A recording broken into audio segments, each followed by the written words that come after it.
Enpresa honekin arazoak hasi ziren 2015ko udaberrian.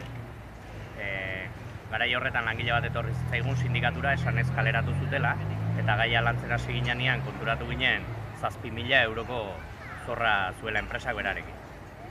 Orduan, abiatuta gai horretatik hasi ginen pixka bat hausnarketa bat egiten eta lanketa bat egiten enpresa honetan, udara hortan eman genuen, eta udazkenera iritsi ginenerako genituen ja sindikatuko atean 3 lagun.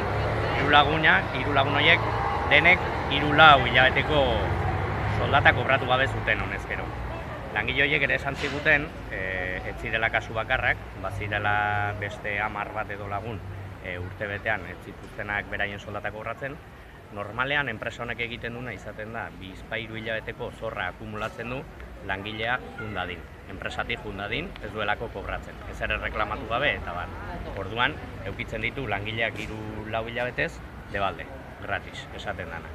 Orduan, 2015-16ko Gabonetan kanpaina bat abiatu genuen guzti hori salatzeko, eta urtebeteko tregua bat edo eman digu enpresak. Hau da, urtebetez edo ez dugu kasu berririk izan. Baina, maiatzean, aurtengo maiatzean, 3 langile etorri dira, horietako 2 esanez beste berriz ere 2 hilabeteko zorra zituztela, eta beste bat baja medikua hartu zuelako kaleratua izan zen. Orduan, gu enpresarekin kontaktuan jartzen saiatu gara behin eta berriro, eta ez dugu ezer lortzen.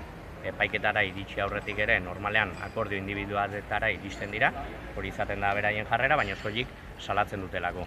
4 urtetan, gure estimazioen arabera 600 bat lagun pasa dira hemendik. 600 lagun horietatik 25 ere ez dira iritsiko erreklamazioa. Honek esan nahi du, 550 gora lagun ez dutela beraien soldata kobratu. Hau da, 550 langileren soldatak aurreztu dituztela azkeneko 4 urteetan. Eta hau da prekarietatearen adibide garbi bat.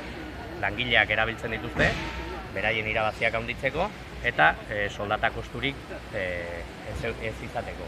Gainera, esan nahi dugu gaurkoan gaudela hemen lab sindikatua Ernai eta Babesarearekin, eta gure asmoa da hemendik aurrera udara guztian zehar bai gogoko goxuak enpresa honek duen jarrera salatzen, bai eta turismoaren aitzakipean langileen prekarizazioan sakontzen duten enpresen jarrera salatzen jarraitzeko asmoa ere badaukagu udara guztian zehar.